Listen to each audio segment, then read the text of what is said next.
Beda antara orang yang beriman dengan yang belum beriman adalah pada sholatnya. Jadi kalau ada orang mengatakan sudah beriman dan tidak menunaikan sholat, ini artinya keimanannya belum diakui sepenuhnya oleh Allah Subhanahu wa Ta'ala.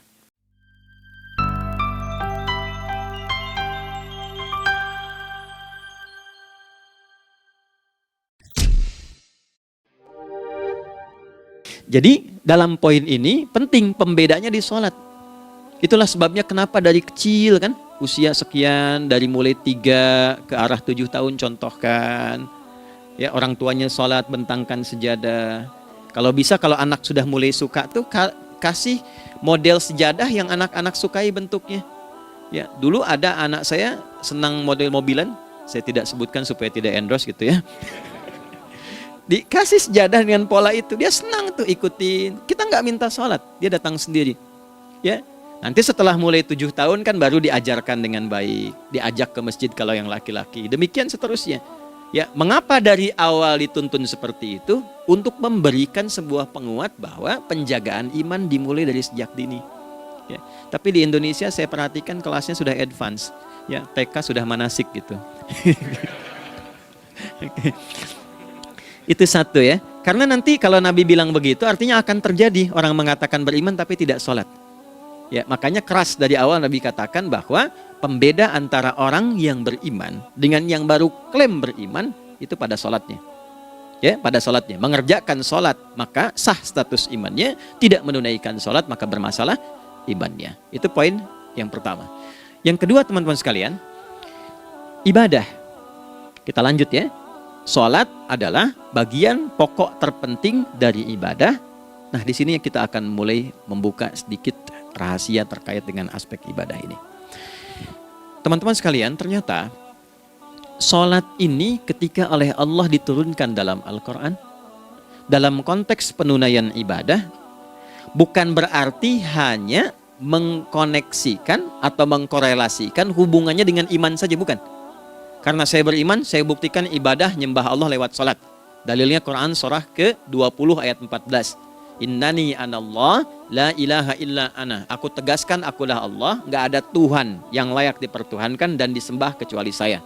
Fa'budni, kalau Anda telah menyatakan beriman padaku, buktikan keberimananmu dengan menyembah saya dalam ibadah. Bentuknya bagaimana ya Allah? Teruskan ayatnya. Wa aqimis sholata.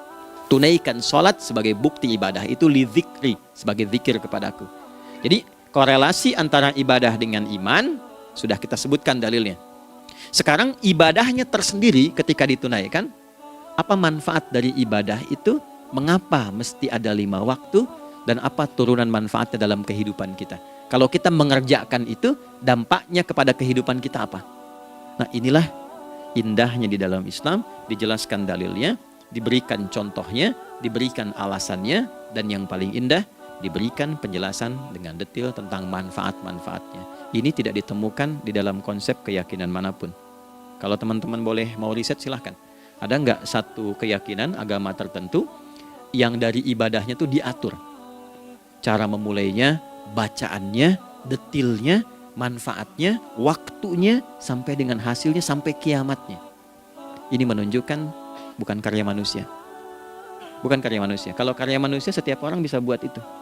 Ya, ketika ini menunjukkan bukan karya manusia, maka pertanyaannya dengan cara apa lagi Allah memberikan pembuktian pada kita bahwa Ia Tuhan yang hak yang harus kita sembah. Nah, kalau sudah paham, mari kita rincikan turunan tentang sholat ini. Kita mulai satu-satu teman-teman sekalian dari waktu sholat. Seperti kita ketahui waktu sholat ada 5. Tapi yang sering kita dapati dari yang 5 ini tidak semua orang mengetahui tentang makna dari nama dan pembagian di waktu ini. Yuk kita mulai rincikan. Sholat yang pertama namanya apa? Gak usah khawatir, menang gak dapat hadiah kalau benar. Salah juga keterlaluan. Oke, 1 subuh. Dia satu-satunya nama sholat yang punya 2 nama ya. Subuh dan fajar. Oke, Pak Fajar, Pak waktu sholat. 2 zuhur. 3 asar. 4 maghrib. 5 isya. Oke, rumus hitungannya 24 4 3 4 ya. rumus bilangannya 24434. Kalau mau tanya nomor koneksi dengan Allah 24434, 2 subuh, 4 zuhur, 4 asar, 3 maghrib, 4 isya. Oke, pertanyaannya, apa artinya nama itu? Selama ini jangan-jangan kita hanya tahu namanya tapi tidak memahami maknanya. Itu poinnya. Oke, sekarang mari kita mulai. Izin mohon fokus baik-baik karena waktunya tinggal 21 menit lagi. Izin saya pastikan dulu ya supaya terlihat dengan baik. Ibu kelihatan di sana? Bagus. Saya kira tuh hanya di Sumbawa Barat. Ternyata di Pertagas pun perempuan-perempuannya imannya luar biasa. Maksudnya belum saya tulis sudah kelihatan. Imannya luar biasa. Oke, kita mulai dari yang pertama ya. 5 waktu sholat. Kita mulai dari 1 dulu. Subuh, teman-teman saya turunkan dulu ya. Izinkan saya tulis pakai bahasa Arab dulu supaya gampang. 1, dia punya 2 nama, yang ke Arab ya. Kalau yang gini angka Hindi. Ada yang di admin di komputer pasti tahu. Ada Fajr. Kata subuh ditemukan di Al-Quran surah ke-81 At-Takwir ayat 18. Kalau keliru tolong diingatkan. Was-subhi idza tanaffas. Quran surah 81 ayat 18. Ya. Nggak usah di ilmu utak-atik ya. Oh ini kenapa 81 kalau dibalik 18? Itu cocok logi. Abaikan aja itu. Ya. Fajar agak banyak di Quran terkait dengan nama sholatnya ada di Quran surah ke-17 di ayat 78. Aqimis salata liduluki syamsi ila ghasaqil laili wa qur'anal fajr. Inna qur'anal fajri kana masyhuda. Yuk kita mulai ke maknanya dulu. Ingat rumusnya ya. Rumusnya ini selalu begini rumusnya. Aqidah selalu punya korelasi dengan ibadah. Ibadah selalu punya korelasi dengan muamalah, interaksi harian kita. Muamalah hiasannya adalah akhlak. Nah, barulah kemudian di sini muncul inovasi dalam kehidupan, hal yang baru.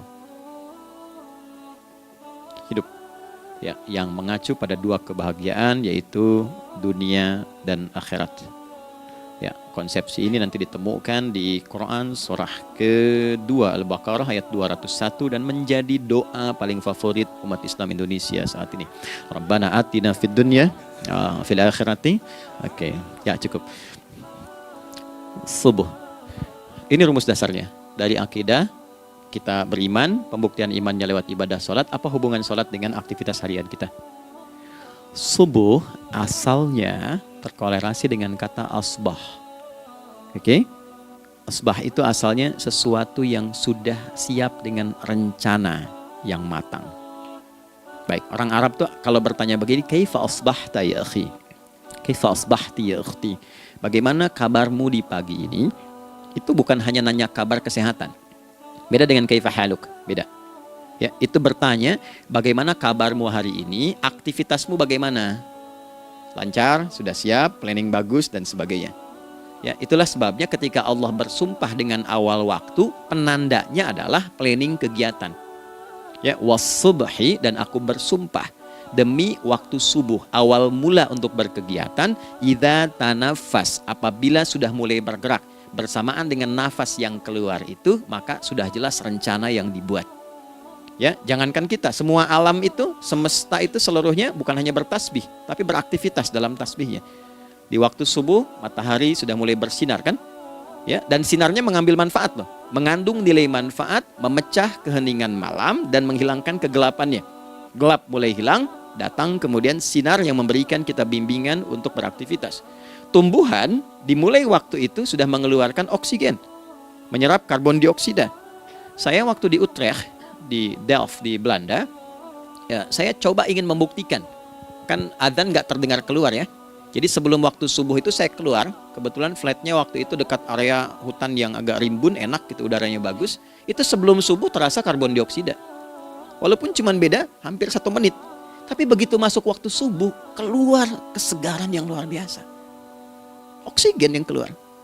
Ya, ini kan nggak mungkin, kalau kuasa Allah tuh nggak mungkin terjadi seperti ini kalau bukan kuasa Allah Subhanahu wa Ta'ala. Tapi poinnya adalah yang bicara begini Quran. Nah, sekarang yang ingin saya katakan adalah alam semesta dalam konteks seperti matahari, kemudian tumbuhan, binatang, ayam bahkan mulai berkokok, punya planning yang teratur. Masa kita makhluk yang dihisab tuh nggak teratur? Nggak punya perencanaan? Maka subuh itu mengajarkan kepada kita, jangan sampai ada orang Islam yang punya keimanan, lalu menunaikan sholat, diajarkanlah oleh Allah, setiap masuk subuh itu harus punya agenda yang jelas. Planning yang terukur. Jangan terjadi mengaku muslim, beriman, tapi nggak jelas perencanaan hidupnya. Jam 7 mau di mana? Jam 8 kerjakan apa? Anda dari sini ketemu 7 ke 4, atau setengah 8 ke setengah 5, 8 jam kerja. Oke, berangkat jam berapa? Petakan di jalan macetnya di sebelah mana? Ukur sampai kantor tiba jam berapa? Apa yang mau dikerjakan di kantor? Itulah Islam, itulah subuh. Sehingga tidak ada satupun orang Islam di era Nabi mengajarkan beraktivitas kecuali terukur dan teratur. Bahkan Nabi memulai itu evaluasinya di malam hari. Sehingga turun di antara surah Al-Insyirah itu ada ayat yang tegas mengatakan di ujungnya, فَإِذَا فَرَغْتَ فَانْصَبْ. Evaluasi yang telah berlalu di malam hari. Evaluasinya menyeluruh sampai ke zikirnya. Dicatat nih. Ya, aku hari ini secara spiritual itu, mohon maaf, sholat jamaahnya berapa waktu tuh? Dari 5. Oke? Misalnya dari 5 itu cuma 4, berarti koreksi ada yang kurang. 1. Ya. Yang kedua, secara intelektual sudah berapa bacaan yang dibaca saat ini? Ilmu yang ditingkatkan, mensyukuri anugerah akal dan sebagainya. Bekerja sempurna enggak? Turunkan ibadahnya bagaimana? Ketika ada yang kurang, istighfari. Ya, sebagai seorang ayah, ada nggak sesuatu yang salah yang dilakukan belum sempurna? Sebagai seorang ibu, anak dan sebagainya, istighfar. Itulah sebabnya sebelum tidur Nabi ajarkan istighfar. Yang kita tahu 70 kali kan, 100 kali. Yang saya tanya, 1 ke 70 itu istighfar apa saja? Apakah hanya bilangan di lisan? Atau dari lisan diingatkan oleh pikiran, ditembuskan ke hati? Istighfar sebagai seorang ayah yang kurang maksimal melihat anak dengan baik. Anda boleh punya jabatan di kantor, boleh direktur, boleh manajer, boleh macam-macam. Tapi ketika Anda pulang, Anda seorang ayah. Saya di Timur Tengah disebut syekh, di sini dipanggil kiai, dipanggil ustadz. Pulang ke rumah, anak saya nggak kenal itu semua. Anak saya nggak peduli itu semua. Belum pernah seumur-umur saya mengajar, lalu saya pulang, anak saya menunggu depan pintu dan memanggil, kiai. Tidak ada. Dia ingin ayahnya. Oke. Kenapa nggak kita hadirkan istighfar pertama kita itu karena kita kurang perhatian. Kurang perhatian kepada anak misalnya. Saya kalau pulang tengah malam dan semua tertidur, saya lihat satu-satu. Perbaiki cara tidurnya, doa, lihat satu-satu, minta ampun sama Allah. Dan ya kadang sebelum mengalirkan air mata kita nggak bisa tidur karena nggak tahu nanti ketemu lagi nggak di akhirat tuh. Itu poin yang paling penting. Nah, jadi istighfar pertama itu untuk diri kita ketaatan pada Allah, untuk diri kita sebagai anak pada orang tua, sebagai suami punya tanggung jawab istri atau sebaliknya, demikian seterusnya. Nah itu kalau sudah kita bisa lakukan, dievaluasi, direncanakan besoknya. Fa'idha faraghta fansab, direncanakan lagi yang berikutnya, besok mau ngapain, tulis malam. Kalau kita biasakan begitu tidurnya enak. Karena nggak ada beban, damai hidupnya. Dengan teman damai kalau ada perselisihan sebelum tidur. Ya. Jadi nggak ada orang mengigau itu masalah-masalah kehidupan dunia yang belum tuntas. Ini dunia saat terjaga bermasalah, saat tidur pun masih bermasalah. Gara-gara kamu nih, kapan istirahatnya? Ya. Nah, ketika kita bangun dari subuh itu, maka rencana yang sudah kita siapkan itu teman-teman sekalian dibawa menghadap Allah supaya minta kemudahan, minta kelancaran, minta pendampingan, minta bimbingan. Itulah sebabnya kita dipanggil sholat di awal waktu. Supaya rencana yang sudah kita siapkan itu minta taufiknya, persetujuan dan perlindungan dari Allah. Inilah yang menjadikan rahasia umumnya para sahabat memulai berkegiatan sejak dari masjid. Teman-teman boleh riset deh hadis-hadis tentang sholatnya sahabat dan kaitannya dengan syuruk dan pekerjaan. Rata-rata memulai dari masjid. Mereka tungguin, evaluasi, begitu siap, syuruk, minta sama Allah, berangkat. Saya mau kasih satu rahasia ya. Boleh jadi ijazah tapi ini diantara kita aja ya. Anda boleh lakukan, berangkat ke masjid itu dengan baik. Terus minta misalnya, ya Allah, Kau perintahkan aku untuk berikhtiar, sekarang aku lakukan. Kau perintahkan aku untuk merencanakan, sekarang aku ikhtiarkan. Mohon lindungi, mudahkan, dan berikan bimbingan terbaik untuk mendapatkan hal yang wajar, halal, baik, dan Kau ridhai. Anda berangkat. Pulang. Sebelum nyampe rumah, mampir dulu ke masjid. Masjid terdekat dari rumah aja. Sholat 2 rakaat, situ. Ya, sholatnya bisa sholat wudhu, tahiyatul masjid, dan sebagainya. Setelah itu pulang. Doa dulu habis sholat. Ya Allah, aku telah berikhtiar seperti apa yang telah Engkau perintahkan. Sekarang aku memohon rizki darimu seperti apa yang telah Engkau janjikan.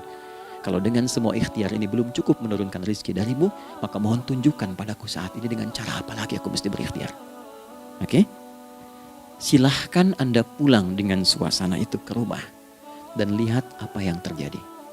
Rasakan bedanya, bedakan rasanya, dan pasti terasa bedanya. Gak ada kesan yang lain pada jiwa. Jadi yang dibawa ke rumah itu bukan aura kantor. Bukan aura jalan yang macet. Tapi ada ketenangan, kenyamanan, dan kenikmatan. Kalau teman-teman mau pakai sunnah sahabat ini dalam dunia pekerjaan dan Anda lakukan, coba sehari ini saja. Rasanya pasti beda.